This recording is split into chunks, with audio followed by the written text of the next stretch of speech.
But yet, in all our abundance, we didn't expect a single global event could divide the world. Perhaps our instinct to survive finally turned us against each other. As politicians consolidated their powers, the elites counted upon their wealth for salvation, retreating as if in preparation for what's to come. In the absence of leadership, we turned to anarchists for a change, but instead, we burned our world to the ground. We wanted to start over, but all we did was choose one dictator over another. Nations, heritages, cities we once knew fell before our eyes. The rise of anarchy swept through the world, one continent at a time. Smaller nations were left in ruins. Still, others survived. Behind the quiet walls, they contemplated their future. Soon after, a new unity was formed. From the ashes of the ruins, they rise, those who seek to restore order. The GSF intends to bring peace, a good old-fashioned means of might and fortitude. Rebuilding broken worlds with heart for the people. Punishing those who seek to harm the innocent. The elites of the old world, returning from their exile, developed far ingenious means, rejuvenating the world with science and innovation.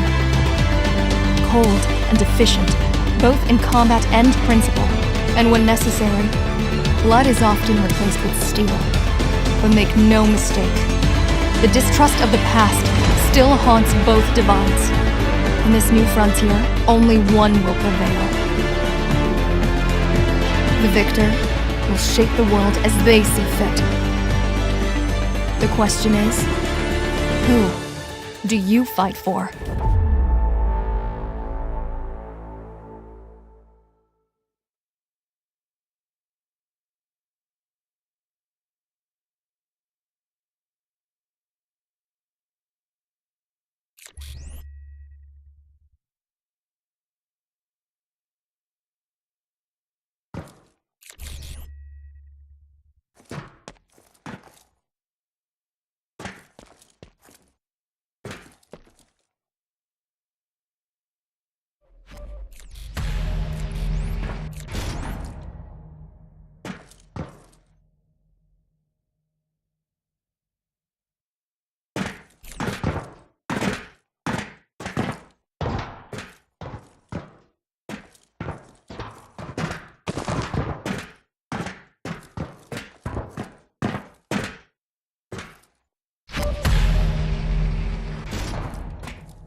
Welcome to Commander Training.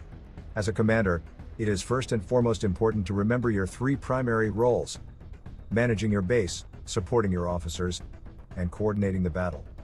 Managing your bases revolves around ensuring you are sufficiently utilizing your resources to train combat units and upgrade to necessary technology when it's available. Higher tier technology usually gives you an advantage in the battle, so ensure that you research whenever possible. Supporting your officers on the ground is necessary to ensure they are sufficiently equipped to take on the enemy. The most important way to do so is to ensure there are sufficient armories or mules on the front line. These units allow your officers to heal, resupply, and change their equipment. You can also support your officers by assigning infantries to them whenever possible. Assigned units will generally fight better and can receive simple command from their squad leaders. In turn, they will keep your officers alive, allowing them to gain more grounds. Lastly, coordinating the battle requires you to communicate with your team. As a commander, you have an aerial view of the battlefield that you can use as an advantage to plan your attacks with your team. Having full control over your armies, it is your duty to ensure that your assets are well utilized. It is also your responsibility to gather intelligence on enemy movement, unit composition, and to plan counterattacks. You have several communication tools at your disposal to help you communicate with your team. We will cover these controls in later videos.